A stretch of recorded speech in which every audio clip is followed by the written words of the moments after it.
नमस्कार, स्वागत है आपका जनसत्ता में। मैं हूं विभावरी दीक्षित और लेकर आई हूं आपके लिए विधानसभा चुनाव से जुड़ी हर अपडेट। उत्तर प्रदेश विधानसभा चुनाव के लिए कांग्रेस ने प्रत्याशियों की 8वीं लिस्ट जारी कर दी है। कांग्रेस की नई लिस्ट में 28 उम्मीदवारों के नामों का ऐलान किया गया है। कांग्रेस की सूची में गोंडा की तरबगंज सीट भी शामिल है, जहां से कांग्रेस की पूर्व में घोषित प्रत्याशी सविता पांडे ने बीजेपी की सदस्यता ले ली।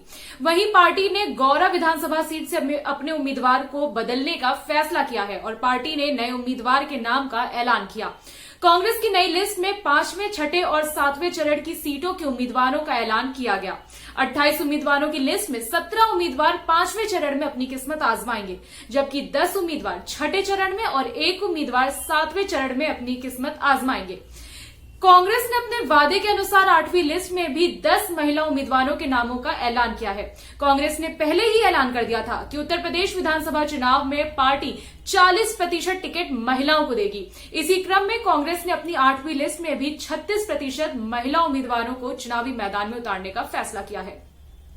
उत्तर प्रदेश में एआईएमआईएम चीफ असदुद्दीन ओवैसी पर हुए हमले को लेकर सोमवार को गृह मंत्री अमित शाह ने संसद में बयान जारी किया।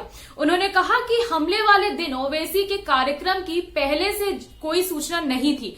उन्हें बुलेट प्रूफ गाड़ी और जेड सिक्योरिटी दी गई, लेकिन उन्होंने इसे लेने से साफ इंकार कर दिया।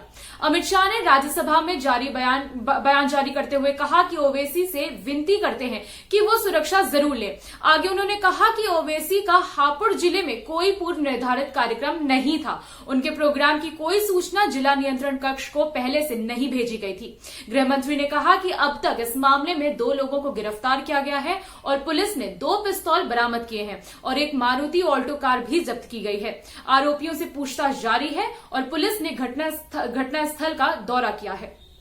प्रधानमंत्री नरेंद्र मोदी ने समाजवादी पार्टी पर उत्तर प्रदेश के विकास का प्रवाह रोकने का आरोप लगाते हुए कहा कि नकली समाजवादियों को गरीब और वंचित जनता के हितों से कोई सरोकार नहीं था।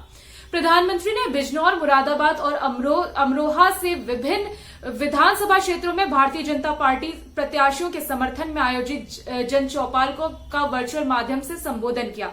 प्रधानमंत्री ने आरोप लगाया कि इस भाजपा के शासन में खुद जेल गए अपराधी उत्तर प्रदेश की जनता से हिसाब चुकता करने के लिए सालों से अगले विधानसभा चुनाव का इंतजार कर रहे हैं और अगर चुनाव के बाद राज्य की सरकार बदली तो गुंडों के सपने पूरे हो जाएंगे। प्रधानमंत्री ने कहा कि इस चुनाव में और कुछ नहीं देखना है, केवल कमल छाप देखना है। भाजपा आएगी तो आपकी सुरक्षा होगी, वो आएंगे तो गुंडों के सपने पूरे होंगे। जब आप वोट डालने जाएं तो ये जरूर याद रखें कि आप उत्तर प्रदेश के लिए नहीं बल्कि देश के लिए भी वोट दे रहे हैं। उत्तराखंड चुनाव में अपनी पकड़ मजबूत बनाने के लिए अरविंद केजरीवाल ने दिल्ली विकास की तर्ज पर उत्तराखंड की जनता से 10 बड़े वादे कर डाले। केजरीवाल ने कहा कि अगर कांग्रेस या बीजेपी को मौका मिला तो कोई विकास नहीं होगा। दिल्ली में आपकी सरकार है और 7 सालों में आम आदमी पार्टी ने दिल्ली में काफी विकास किया है। अपने 10 वादों में केजरीवाल ने मुख्य रूप से फ्री बिजली का जिक्र किया।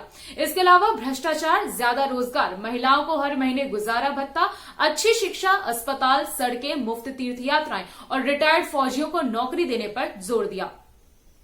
चुनाव के पहले चरण के लिए 10 फरवरी को मतदान होगा। इस बीच समाजवादी पार्टी ने यूपी पूर्वांचल की बहराइच जिले की बलहा सीट ओपी राजभर से वापस ले ली।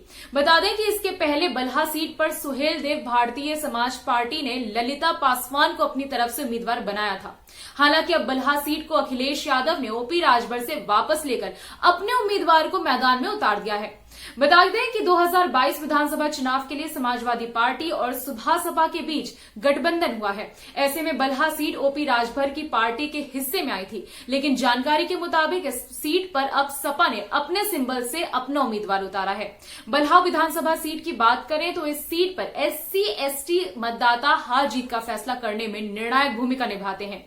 इसके अलावा यहां ओबीसी के वोटर भी अच्छी तादाद में हैं। पंजाब विधानसभा चुनाव 2022 में दिड़बा सीट पर 2 कबड्डी प्लेयर आमने सामने हैं। एक तरफ शिरोमणि अकाली दल बादल के टिकट पर गुलजार सिंह मूनक हैं, तो दूसरी तरफ शिरोमणि अकाली दल संयुक्त के टिकट पर सोमा सिंह चुनाव लड़ रहे हैं। ये दोनों उम्मीदवार दिड़बा विधानसभा के मौजूद आम आदमी पार्टी के विधायक हरपाल सिंह चीमा पर विकास नहीं करने का आरोप लगा रहे हैं। गुलजार सिंह और सोमा सिंह भले ही एक दूसरे के आमने सामने लड़ रहे हो, लेकिन एक दूसरे के प्रति सम्मान का भाव रखते हैं। गुलजार सिंह कहते हैं कि कबड्डी खेल में सोमा मेरे सीनियर हैं और मैं उनका सम्मान करता हूं।